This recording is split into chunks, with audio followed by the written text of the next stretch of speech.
চট্টগ্রামের সীতাকুণ্ডে নৃশংস হত্যার শিকার শিশু ইরার বিচার নিশ্চিতে প্রধানমন্ত্রী তারেক রহমানের নির্দেশ দিয়েছেন বলে জানিয়েছেন পার্বত্য বিষয়ক প্রতিমন্ত্রী ব্যারিস্টার মীর হেলাল।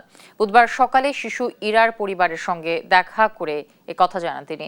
এ সময় তিনি বলেন, প্রধানমন্ত্রী ও তার পরিবার এ নৃশংস হত্যার খবর শুনে মর্মাহত। তিনি পরিবারের প্রতি সমবেদনা জানিয়েছেন। একই সঙ্গে জিয়া ফাউন্ডেশন থেকে পরিবারকে সহায়তা করারও আশ্বাস দেন মন্ত্রী। এদিকে শিশু মৃত্যুর ঘটনায় স্থানীয়রা জড়ো হয়েছেন তার বাড়িতে।